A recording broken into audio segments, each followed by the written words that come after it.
भगवान का सूटकेस। एक आदमी मर गया। जब उसे महसूस हुआ तो उसने देखा कि भगवान उसके पास आ रहे हैं और उनके हाथ में एक सूटकेस है। भगवान ने कहा, पुत्र चलो अब समय हो गया। आश्चर्यचकित होकर आदमी ने जवाब दिया, अभी इतनी जल्दी? अभी तो मुझे बहुत काम करने हैं। मैं क्षमा चाहता हूँ किंतु अभी चलने का समय नहीं है। आपके इस सूटकेस में क्या है? भगवान ने कहा, तुम्हारा सामान। मेरा सामान? आपका मतलब है कि मेरी वस्तुएं, मेरे कपड़े, मेरा धन? भगवान ने प्रत्युत्तर में कहा, ये वस्तुएं तुम्हारी नहीं हैं। ये तो पृथ्वी से संबंधित हैं। आदमी ने पूछा, मेरी यादें? भगवान ने जवाब दिया, वे तो कभी भी तुम्हारी नहीं थीं। वे तो समय की थीं। फिर तो ये मेरी बुद्धिमत्ता होंगी। भगवान ने फिर कहा, वह तो तुम्हारी कभी भी नहीं थीं। वे तो परिस्थितिजन्य थीं। तो ये मेरा परिवार और मित्र हैं। भगवान ने जवाब दिया, वे तो कभी भी तुम्हारे नहीं थे।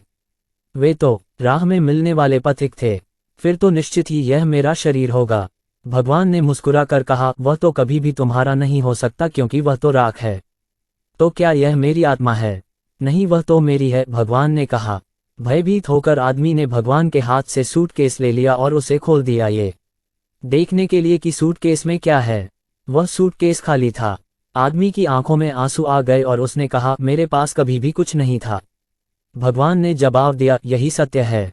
प्रत्येक क्षण जो तुमने जिया वही तुम्हारा था। मित्रों, जीवन क्षणिक है और वे ही क्षण तुम्हारे हैं। इस कारण जो भी समय आपके पास है उसे भरपूर जिएं।